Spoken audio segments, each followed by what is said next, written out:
She stood in my kitchen like she owned it. One hand on the marble island, the other clutching her fake designer bag. Her tone was clipped, almost rehearsed. "My son's family will be living here now," she said, "so get out." I stared at her for a moment. "Where to?" I asked, voice low. She smirked. "Go to the dump, where you belong." And she walked away, like she hadn't just shattered 10 years of my life with one sentence. I didn't fight. I didn't scream. I just picked up my keys, grabbed my bag, and left. But I was smiling, because her words weren't a victory. They were a trigger. I met Daniel in college. He was quiet, clever, and carried pain behind his eyes. I thought I could love it away. His family? Cold, calculated. His mother, Elaine, especially. She always wore pearls and wielded guilt like a blade. I married him anyway, moved into the house I helped renovate, paid bills, supported his failing business. I loved him. That was my first mistake. Things shifted slowly. He started locking his phone, spending weekends with the guys. Then came the whispering, the phone calls that stopped when I entered the room. I found the texts on a Sunday night. "Elaine, she's gotten too comfortable. Time to remind her she's just temporary." Daniel, "Already planning it. Paperwork's almost done." Elaine, "Don't forget to change the locks after she's gone." My hands didn't shake. My breathing didn't change. I just sat in silence, staring at a decade unraveling in one thread of texts.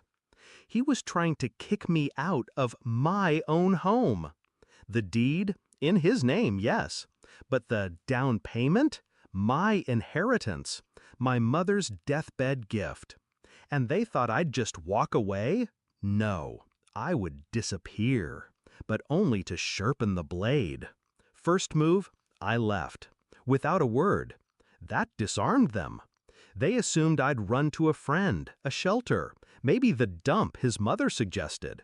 Instead, I went to my lawyer, the real one, the one I'd kept on retainer since the first time Elaine hinted at a prenup loophole.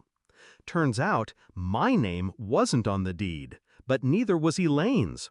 And Daniel had used joint funds, my income, to pay the property taxes. Community property, marital assets, traceable transfers, all legally documented. I had the blueprint to dismantle them. While they were busy moving their suitcases in, I froze the joint accounts. While Elaine redecorated my living room, I had a forensic accountant flag Daniel's business loans, the ones I co-signed. And while they slept peacefully in the bed I once shared with him, I filed for an emergency injunction to block the sale of the house. Daniel was blindsided. Elaine was furious. But legally, they couldn't touch a cent. I wasn't just fighting back. I was setting the table for a feast of consequences. A week later, court day arrived. I wore black. Simple, controlled. Elaine showed up overdressed.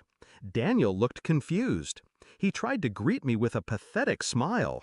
I walked right past him.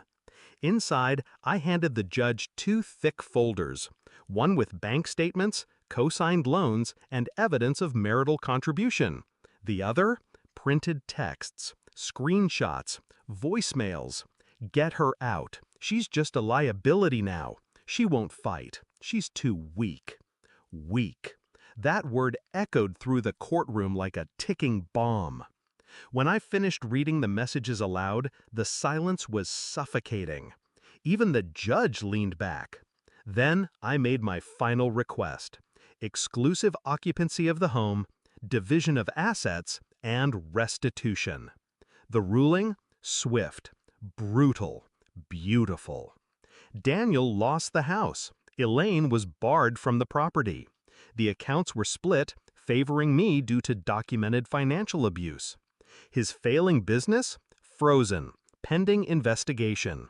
I left the courthouse without looking back. That night, I returned to my house, alone. The locks had already been changed. By me. Elaine tried to come back 2 days later. She stood outside, banging on the door, screaming, threatening. I opened the curtain just enough for her to see my face.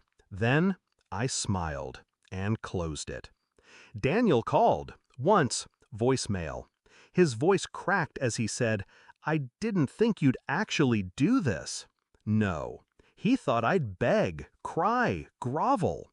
But I don't cry anymore. I calculate. Now, they're gone. Elaine had to move back to her sister's studio. Daniel's business defaulted. Credit wrecked. His car repossessed. I heard through a mutual friend he's couch surfing.